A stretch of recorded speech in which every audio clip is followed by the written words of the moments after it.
He thought the craziest thing he would ever do as a grown man was buy a red sports car at 42. He was wrong. The craziest thing he ever did was lie flat under a hotel bed on his wedding night, holding his breath like a scared teenager, only to discover that the woman he married might be planning the same slow death that took his first wife.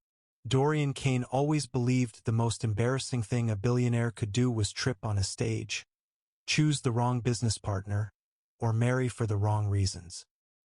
He never imagined the most dangerous, humiliating decision of his life would be something as childish as hiding under his own bed on his wedding night, smiling to himself, ready to prank his new bride. Let's make the comment section interactive. Are you watching from Chicago, Atlanta, New York, London, Japan, Paris, Germany, Toronto, Niagara Falls, or any part of the world? Drop it in the comment section. Please give us a thumbs up and turn on your notifications button to get notified on our next interesting story. Please hit the subscribe button. Folded hands. The carpet under his chest was too soft. The air beneath the king-size bed too still and heavy with the scent of fresh laundry. His suit jacket was still on, rumpled from hours of dancing. His bow tie hung loose around his neck like a noose he had forgotten to tighten. His skin was hot from the reception, from the camera flashes that captured every moment for social media, from the endless toasts of "Congratulations, sir," and "Second chance at love" that had chased him all through the night. The band had played old love songs he once danced to with another woman. Guests had posted live videos, tagging him in stories about healing and new beginnings. His cheeks still burned from smiling too much, from pretending the past was finally behind him. But none of that mattered anymore. The hotel room door had just opened. He held his breath and grinned in the dark. The plan was simple. His new wife, Leora Voss, would enter the room alone first. She would see the bed, the neatly arranged pillows, the quiet room lit only by the city glow through the curtains. She would call his name softly. Then he would grab her ankle from under the bed and shout, "Got you, Mrs. Kane!" She would scream, then laugh, then fall into his arms. It would be their first foolish memory as husband and wife. Something light, something real, something to break the tension of a wedding that had cost more than most people's houses. Instead of the soft patter of Leora's sandals, Dorian heard a different sound. Click, click, click. Heels. Slow, confident, expensive heels that echoed with purpose. Those were not Leora's footsteps.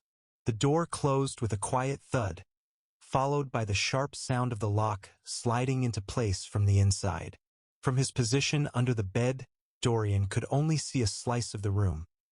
Polished marble floor gleaming under the light, the moving shadow of a designer handbag, and the lower part of a woman's legs in sharp, high-heeled shoes with glossy black straps and red soles. His stomach tightened into a knot. Mrs. Clarice Voss, Leora's mother, the woman who had hugged him tightly during the introduction ceremony, tears in her eyes, whispering, "Welcome to the family, Dorian. You've made my daughter so happy."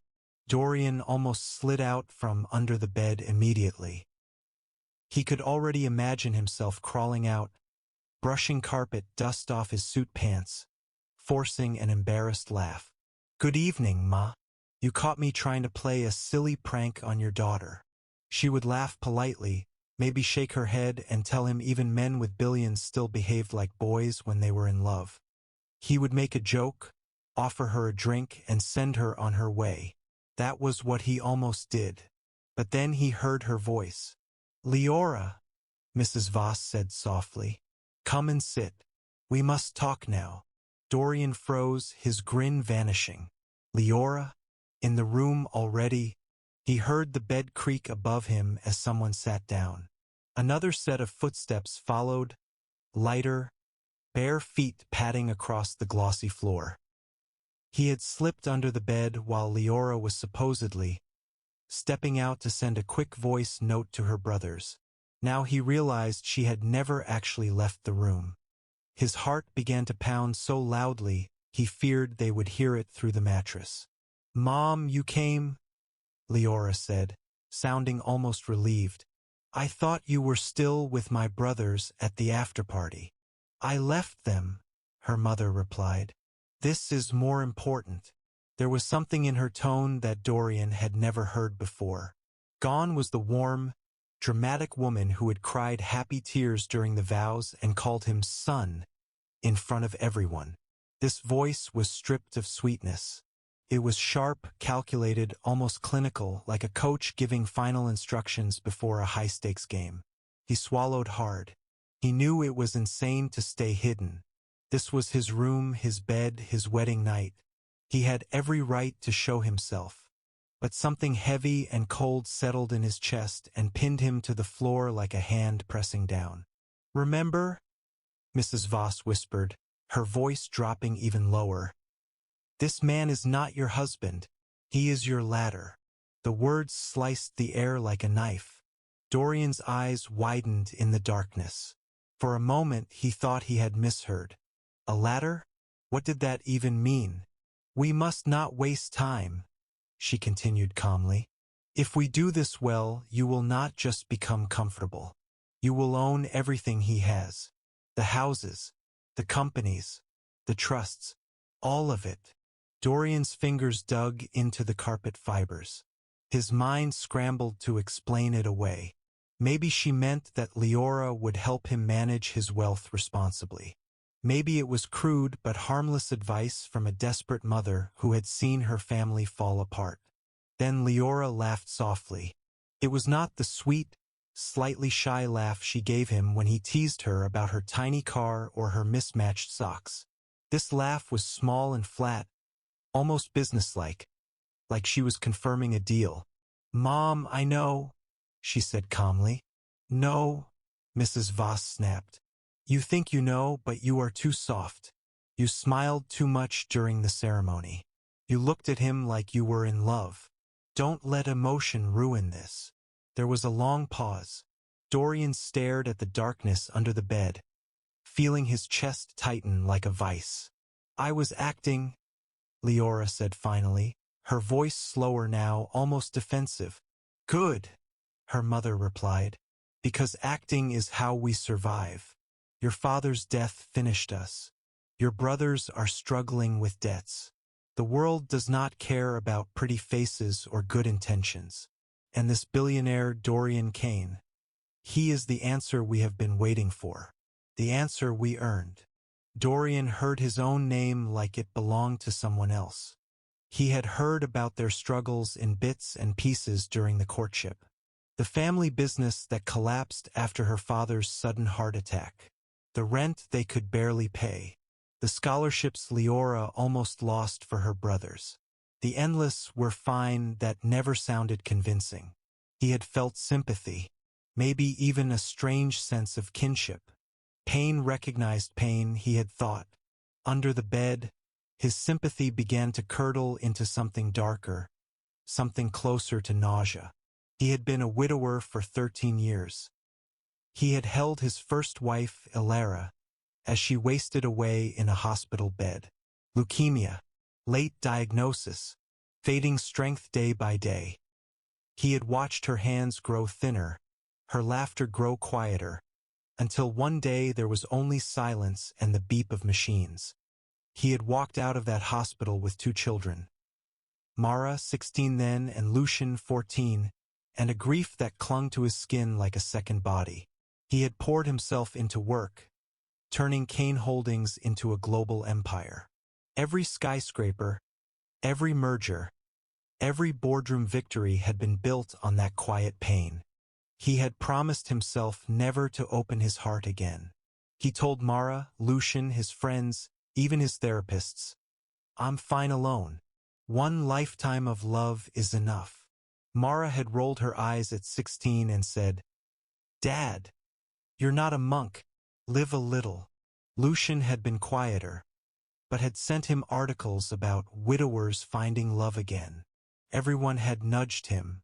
Then, on a random Tuesday afternoon, a woman with tired eyes and a calm voice bumped into his grocery cart, in the snack aisle of a supermarket in Victoria Island. "Are you okay?" she had asked, steadying his basket. "You look like you're carrying the whole world." He had laughed for the first time in months. It was small but real. Now, on the night he finally decided to try loving again, he lay under a bed listening to his new wife being trained like an actress preparing for a role she had auditioned for her whole life. "You will be smart," Mrs. Voss said. "You will be patient. You will make him trust you completely, and you will do what we discussed quietly." "Yes," Leora whispered. Quietly. Dorian's throat went dry. They had not mentioned any weapon. No direct words like kill or poison. But there was something in the way they breathed between sentences. Something in the pauses, the lowered voices, the coded phrases. The language of people who had thought this through many times before. "Dorian is not stupid," Mrs. Voss went on. "He has security teams. He has loyal staff. He has grown children who watch everything. So we move gently. We move slowly. We make him feel safe. Safer than he has felt in years." "He already feels safe," Leora said. "That's why he married me. He trusts me." The sentence hurt more than Dorian expected. It landed like a confirmation that every gentle moment had been calculated. Then Mrs. Voss added, in a tone so cold Dorian felt it through the floorboards, "And one more thing. You must never let him find out what really happened to his first wife." Time stopped. Dorian felt his heartbeat vanish for a moment, then slam back into his chest so hard it made his ribs ache. His breath hovered, trapped somewhere between his lungs and his throat. What really happened? He had seen Ilara's lab reports with his own eyes. He had sat in sterile rooms listening to doctors explain blood counts, treatment cycles, failed responses. He had signed consent forms for chemotherapy, then later for do not resuscitate orders when she became too weak to fight. The diagnosis was clear. The decline was steady. His pain was real. The funeral had been real. The empty side of the bed had been real for 13 years. What really happened to his first wife? Leora did not answer immediately. The silence that followed was heavy, alive, full of things unsaid. "Mom, please don't talk about that here," she said finally, her voice shaking around the edges. "Why not?" Mrs. Voss replied sharply. "Your husband is a widower because of it. And that is why this plan will work perfectly." Dorian pressed his hand over his mouth to stop any sound from escaping. If he made even a small noise, they would know. They would find him under the bed like a fool eavesdropping on his own destruction. And he had no idea what people who talked like this would do when they realized their mask had slipped. His body felt stiff, as if the bed had pressed him into the floor. His mind spun through memories like a film reel on fast forward. Because of it. Because of what? He remembered Ilara's voice on one of her last good days. "Dorian," she had whispered, her fingers intertwined with his, so thin now. "Don't punish your heart for loving me. When I go, don't lock it away forever." He had nodded, tears falling onto their hands. Later, he had broken that promise without even trying. Every woman who approached him after saw the wall in his eyes. Mara had begged him for years to at least try dating Dad. Lucian had sent him articles about widowers finding love again. Family friends had nudged. Business associates had joked. "Kane, you're too young to be a hermit." Then Leora had appeared. Not with drama or flashiness. Just a simple collision in a supermarket aisle. "I'm so sorry," she had said, steadying his basket. "Are you okay? You look like you're carrying the whole world." He had laughed. A small, rusty sound. It was the first time in months. Under that bed now, nothing felt like destiny anymore. It all felt like design. Like a script he had followed without reading the fine print. Leora shifted above him. From where he lay, he could see her toes at the edge of the bed. They curled slightly, the way people's toes curl when they are bracing themselves against anxiety or guilt. "Mom," she said again, "this is not the time. If not now, when?" Mrs. Voss scoffed softly. "Tonight is the most important night of your life. You are now Mrs. Kane. Everything changes from here. The house, the cars, the accounts, the power." There was the soft zip of a handbag opening. Something metallic clicked inside, a small vial, perhaps, or a keychain with hidden purpose. Dorian's breath caught in his throat. Leora's voice turned sharp. "You didn't bring it, did you?" "Of course I did," her mother replied, almost amused. "But relax. Not tonight. I am not stupid. We start gently. Small steps. Small steps. Make him comfortable first." The room seemed to close in around Dorian. The mattress above him felt heavier, pressing down on his back. The air thickened with invisible weight, every word adding to the pressure. "You will be loving," Mrs. Voss said. "You will be attentive. You will cook for him. You will watch what he eats. You will learn his daily patterns. His coffee, his tea, his late-night snacks." "I already know some of them," Leora replied quietly. "Good. Very good," her mother said approvingly. "Men like him relax when they feel seen, when they feel safe. And when they relax, they don't notice changes. Small changes at first, then bigger ones. Changes." Dorian squeezed his eyes shut. This wasn't about gold digging in the normal sense. This was about something measured. Something clinical, something that involved his body. "Remember what we discussed," Mrs. Voss added. "No rushing, no mistakes. We cannot afford attention. Not from doctors, not from his loyal staff, not from his children." His children. Mara's voice echoed in Dorian's mind. "Dad, I know you think you're strong alone, but no one is meant to be lonely forever. Just don't let someone rush you. Take your time." He had promised he wouldn't. Then family, friends, business associates, everyone had said, "If you wait too long, you'll never do it, Kane." Leora had sat across from him one evening at a quiet restaurant in Ikoyi and said, "Dorian, you deserve rest. You deserve someone who sees you." And his resistance had melted like wax. "And if he suspects something?" Leora asked, her voice barely above a whisper. "He won't," her mother said sharply, "because he is lonely, and lonely people believe kindness easily. They see what they want to see." The words sank into Dorian like a blade between the ribs. Lonely people believe kindness easily. How many late nights had he spent telling Leora stories he never told anyone else? How many times had she listened without rushing him, without cutting him off, only saying, "You're stronger than you think, Dorian, but you don't have to carry it alone?" For a moment, the room went silent, the only sound Leora's shallow breathing above him.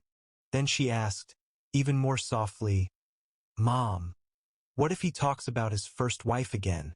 What if he asks more questions? He does that sometimes. At night." Mrs. Voss laughed quietly, a laugh with no joy in it, like the sound of ice cracking. "Then you listen," she said. "You cry if you must. You tell him how tragic it all is. You hold his hand and let him talk until he's empty. And you remember, his first wife's story is the reason nobody will suspect anything if his health starts to fail later. The doctors will say stress from work, or genetics like his wife had. Nobody questions a man who looks tired. Health starts to fail. Later, Dorian's hands began to shake uncontrollably. He pressed his cheek into the carpet to stop himself from shouting or gasping. His heart pounded so wildly his chest hurt with each beat. He could no longer pretend this was about emotional manipulation or using him for comfort and money. This was a plan with a timeline. A plan involving his body. A plan that seemed to have a blueprint drawn years before he even met Leora. A plan that twisted his deepest grief into a weapon. Mrs. Voss's heels clicked again as she stood up. "I should go," she said. "People will wonder why I am still here after the party." She paused near the door, her shadow stretching across the floor. "And Leora," she added. "Yes, Mom. Do not fall in love. Love makes people careless. It makes them question things they should ignore." The silence that followed felt like someone holding their breath underwater. "I won't," Leora whispered. The door opened, closed. The lock turned with a final click. Silence settled over the room again, heavier than before. Dorian stayed under the bed, frozen in place. Minutes slipped by, or maybe it was longer. Time blurred into a haze of shock and nausea. He heard Leora sigh deeply and sit on the edge of the bed. From his angle, he could see her hands in her lap, fingers twisting together nervously. Her shoulders sagged slightly. To someone standing in front of her, she might have looked like a tired new bride, overwhelmed by the weight of the day and the expectations of a lavish wedding. For a small, foolish second, Dorian's heart tried to make excuses for her. Maybe she was forced into this by her mother's debts and her brother's futures. Maybe she was trapped in a web she didn't weave. Maybe she would choose him over the plan if he confronted her gently. Then Leora spoke quietly, to herself, her voice carrying the weight of finality. "I have to do this. For all of us." Something inside Dorian finally broke. Not with anger, but with a cold, clear resolve.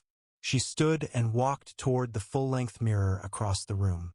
He watched her bare feet move slowly, back and forth.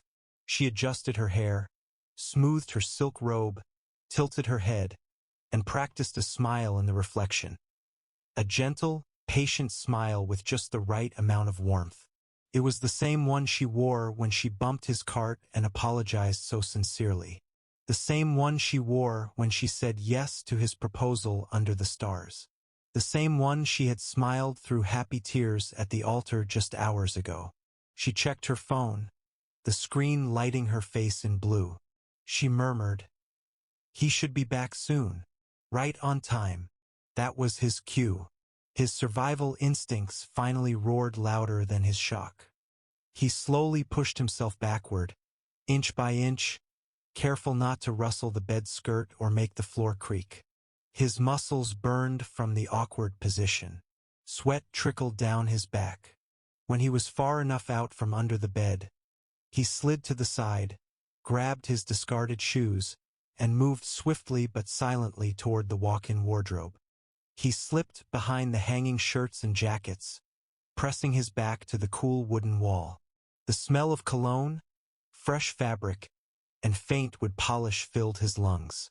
His phone was still in the inner pocket of his suit jacket, pressed against his ribs. Moments later, the bathroom door opened.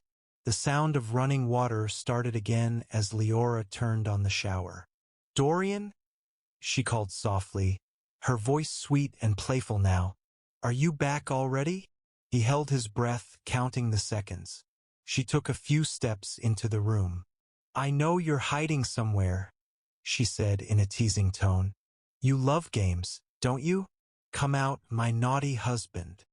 He clenched his teeth, forcing himself to stay still. She bent down to check under the bed, her robe brushing the floor.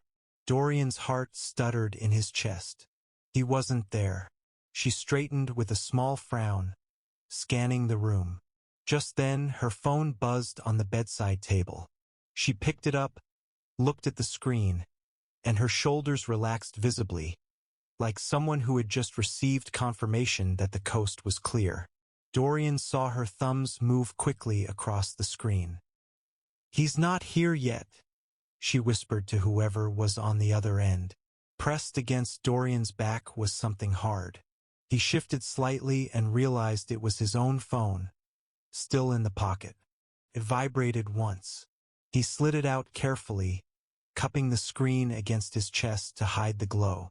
A message from an unknown number flashed across it. First dose must look natural. Patience. His vision blurred for a moment. Two truths crashed together in his mind like thunder. First, this plan was not theoretical. The first step had either been taken or was imminent, perhaps in the champagne they had shared earlier, or the dessert at the reception. Second, he was standing in the middle of a danger so carefully designed that he might not even know when it fully began. And he had invited it in.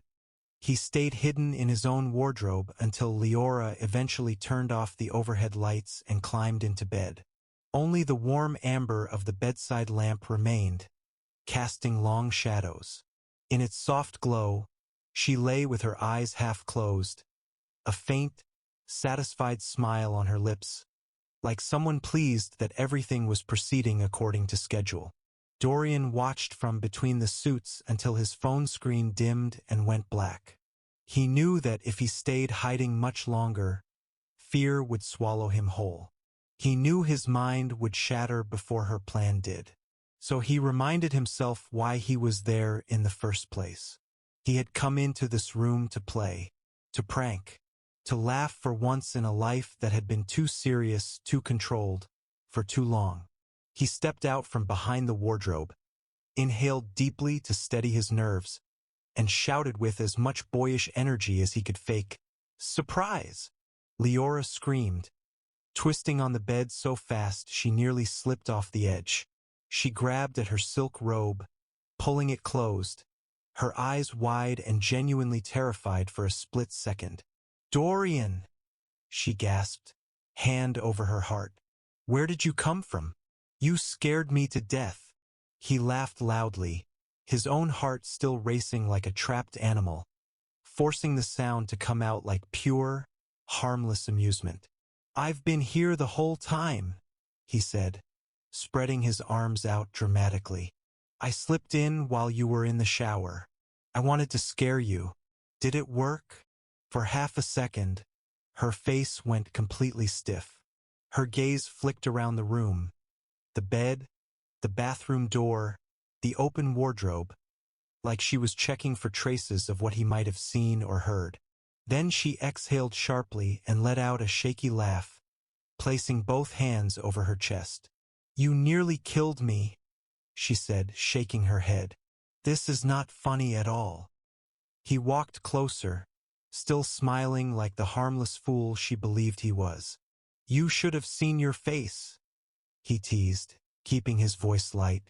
"I've been hiding. My knees are killing me. Worth it though." Her smile returned, bigger this time, but still not reaching her eyes completely. There was a tightness around the edges. "Where were you hiding?" she asked, her tone casual but her posture alert. "Behind the curtain over there." He lied without hesitation, pointing vaguely. "I slipped in when you were in the bathroom. I was going to jump out sooner, but I got carried away watching you pace around."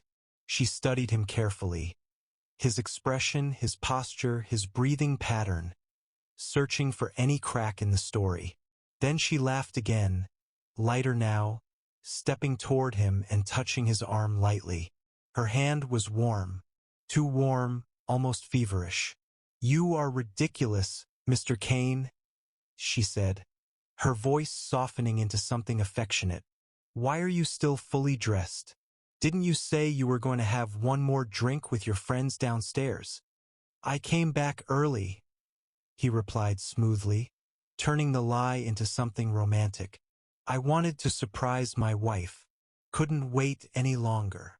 He leaned down and kissed her forehead gently. Her body tensed for a brief heartbeat, muscles locking, then relaxed into him as if remembering her role.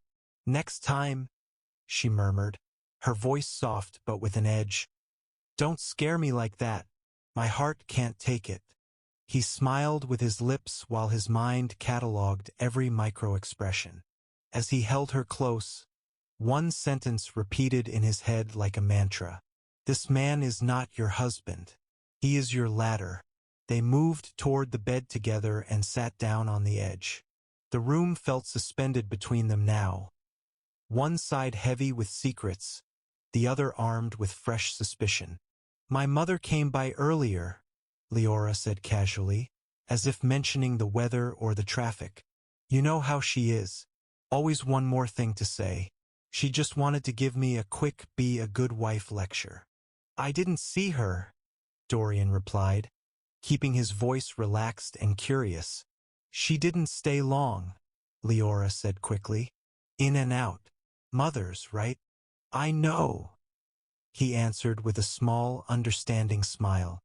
She watched his face with eyes trained to read people, fishing for any sign that he knew more than he should. He watched hers with the eyes of a man who had suddenly realized his house might have been burning for months without him smelling the smoke. "Let me get you some water," she said suddenly, standing up and moving toward the minibar. "You must be thirsty after all that dancing." "No," he said too fast, the word sharper than he intended. She stopped mid-step, turning to look at him with raised eyebrows. He forced a soft chuckle to cover it. "Later," he said, patting the bed beside him. "Come sit. Talk to me. I missed you during that last toast." Her lips pressed together for a moment, a flicker of frustration crossing her face. Then she nodded and returned to the bed, sitting closer this time. "All right," she said, tilting her head. "Are you happy, Dorian? Really happy?"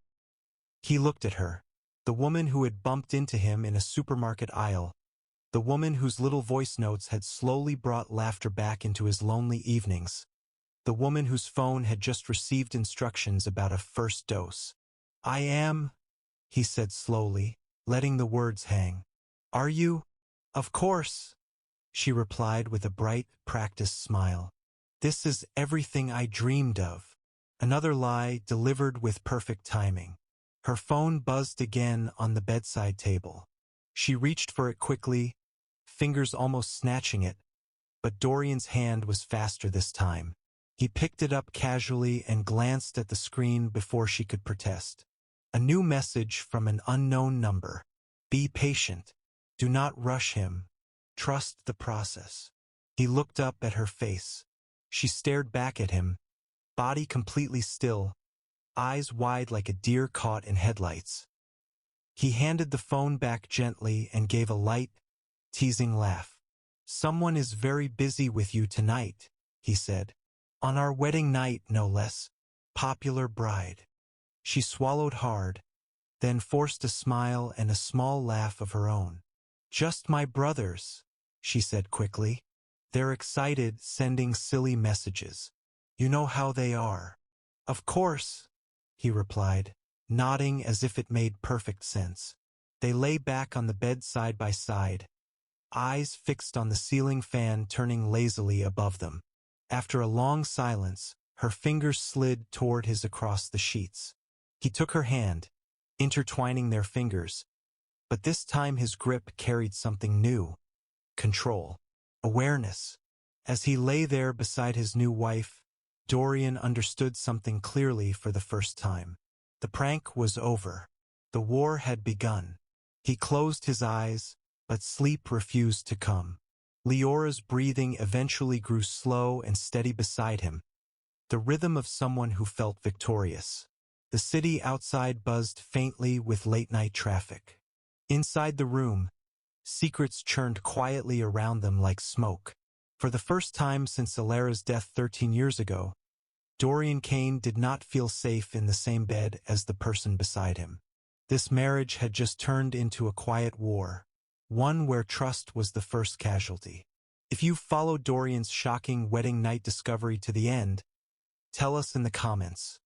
What would you do next? Confront Leora immediately, pretend everything's fine and investigate quietly, or walk away before it's too late? Drop your answer below, smash that like button if this twist gripped you, share with a friend who loves drama, and subscribe with notifications on for more billionaire betrayal stories that will keep you up at night. Stay blessed.